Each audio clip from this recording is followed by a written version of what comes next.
जनसेवक आमदार संजय केळकर साहेब यांच्या पुढाकाराने प्रेरणा संस्थेच्या माध्यमातून मी होणार ठाण्याचा टॉपर हा कार्यक्रम ठाणे शहरातील 10वी-12वी बोर्ड परीक्षा उत्तीर्ण झालेल्या गुणवंत विद्यार्थ्यांचा सत्कार सोहळा रविवारी संपन्न झाला। कारकरवाडी येथील महाजन हॉलमध्ये हा कार्यक्रम पार पडला। जनसेवक आमदार संजय केळकर, त्याचबरोबर प्रमुख पाहुणे म्हणून आमदार निरंजन डावखरे, माजी उपमहापौर सुभाष काळे, परिवहन समिती सदस्य विकास पाटील, महाराष्ट्र कोचिंग क्लास संघटनेचे अध्यक्ष सतीश देशमुख, रवींद्र प्रजापती, शैलेश सकपाळ यांनी विद्यार्थ्यांना उत्कृष्ट करिअरचं मार्गदर्शन केलं।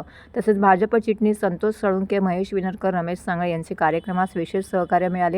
या कार्यक्रमाचे 3रं वर्ष होतं। विद्यार्थी, शाळा, कॉलेज, शिक्षक यांचा देखील यावेळी पुरस्कार देऊन सन्मान करण्यात आला। ठाणे शहरातील अनेक शाळा, कॉलेज यांनी स्पर्धेमध्ये भाग घेतला होता। त्याचबरोबर विद्यार्थ्यांसाठी करिअर मार्गदर्शन सुद्धा होतं। शेकडो विद्यार्थ्यांनी या उपक्रमाचा लाभ घेतला। सर्वांनी केळकर साहेबांचे विशेष आभार मानले, अशी माहिती प्रेरणा संस्थेचे अध्यक्ष व कार्यक्रमाचे आयोजक पंढरीनाथ पवार यांनी पत्रकारांशी बोलताना दिली आहे। ठाणे शहरातील 10वीच्या टॉपरचा मान यंदा आनंदीबाई केशव जोशी इंग्रजी माध्यम शाळेने पटकावलाय, तर 12वी सायन्स टॉपरचा मान एमएच विद्यालय जेविता चक्रवर्तीने हिने पटकावला आहे। कॉमर्समधून पोद्दार कॉलेजचा सोहम कीर हा टॉप ठरला आहे। एकूण 31 विद्यार्थ्यांचा ट्रॉफी देऊन या ठिकाणी सन्मान करण्यात आला आहे। काय फायदा नाही जे भेटतं ते फक्त टाळायचं म्हणून टाळायचं असं। कोण होणार ठाण्याचा टॉपर हा उपक्रम गेली 3 वर्ष आम्ही राबवतोय। या शहरामध्ये अनेक हुशार विद्यार्थी आहेत, त्यांना प्रोत्साहनही द्यायला पाहिजे आणि त्यांच्यामध्ये देखील एक स्पर्धा व्हायला पाहिजे। प्रत्येकाला वाटलं पाहिजे की मी या टॉप 20मध्ये येईन आणि त्यांना मोठा पुरस्कार देऊन आम्ही सन्मानित करतो। मला वाटतं या शहरामध्ये अनेक जे शैक्षणिक उपक्रम आम्ही राबवतो त्याच्यातला हा एक अत्यंत महत्त्वाचा टप्पा आहे, कारण की सराव परीक्षेला देखील हजारो विद्यार्थी सहभागी होतात। त्यावेळेलाच त्यांना हा उपक्रमाची माहिती दिली जाते निरनिराळ्या शाळेमध्ये जाऊन, आणि त्याच्यामुळे त्यांच्यामध्येही एक प्रकारची स्पर्धा पण असते आणि त्या स्पर्धेला आपण प्रोत्साहनही दिलं पाहिजे।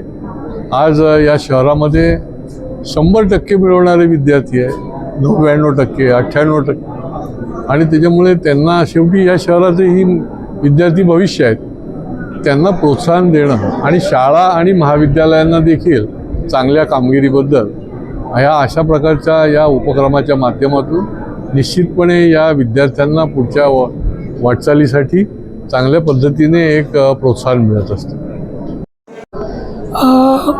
मी होणार ठाण्याचा टॉपर गेले 3 वर्ष माननीय आमदार जनसेवक श्री संजयजी केळकर साहेब यांच्या पुढाकाराने प्रेरणा संस्थेच्या वतीने आम्ही आयोजित करतो आहे। ठाण्यातल्या ऑलमोस्ट सर्व शाळा, महाविद्यालय, कॉलेज सर्व या स्पर्धेमध्ये सहभागी होतात आणि एक प्रचंड रिस्पॉन्स प्रतिसाद या सर्व परीक्षा आमच्या मी होणार ठाण्याचा टॉपर या स्पर्धेला मिळतो। एक 4 महिने आधीच आम्ही प्रत्येक शाळेमधून मी होणार टॉपर याचा आम्ही फॉर्म भरून घेतो।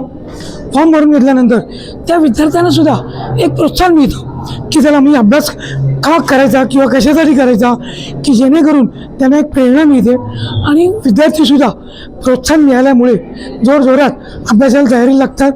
आणि गेली 3 वर्ष ठाण्यामध्ये जे टॉपर विद्यार्थी येतात त्या टॉपर विद्यार्थ्यांचा सत्कार माननीय संजय केळकर साहेब यांच्या पुढाकाराने प्रेरणा संस्था आयोजित करते। विद्यार्थी, पालक, शिक्षक, शिवाय आम्ही कॉलेज जे काय आहेत, शाळा आहेत, ते पण वर्षभर विद्यार्थ्यांसाठी मेहनत घेतात, तर त्यांचासुद्धा सत्कार संस्थेच्या वतीने केला जातो। गेली 13 वर्ष केळकर साहेबांच्या मार्गदर्शनाखाली हा उपक्रम सराव परीक्षेचा सुद्धा आम्ही करतो। त्यामध्ये सुद्धा 12वी कॉमर्स सायन्सचे जे विद्यार्थी आहेत, शेकडो हजारो विद्यार्थ्यांनी आत्तापर्यंत या सराव परीक्षेचा लाभ घेतलेला आहे। आणि केळकर साहेबांच्या मनातील हा एक नवीन उपक्रम होता, कारण साधारणतः 94-95 नंतर मेरिट लिस्ट बंद झाली, त्यानंतर विद्यार्थ्यांचा मोठ्या लेवलला सत्कार कोण करत नव्हतं, म्हणून केळकर साहेबांनी मग हा गुणगौरव सोहळा सुरू केला। ठाणे शहराचे आपले दुसरे लाडके आमदार निरंजन डावखरे साहेब यांचंसुद्धा वेळोवेळी आम्हाला सहकार्य मिळतो, त्यांचंसुद्धा मार्गदर्शन असतो आणि दोन्ही आमदारांमुळे प्रेरणा संस्था अगदी बिनधास्तपणे या कार्यक्रमाचं आयोजन करू शकते। केळकर साहेब टोटल सगळं जे काही या कार्यक्रमाला सहकार्य लागतं ते केळकर साहेबांच्या पुढाकाराने ही आमची संस्था शैक्षणिक जे काही उपक्रम आहेत ते सगळे छानपैकी आम्ही दरवर्षी करतो। आणि असंच इथून पुढे या दोन्ही आमदारांचं सहकार्य आमच्या संस्थेला लाभेल अशी मी आशा व्यक्त करतो. धन्यवाद.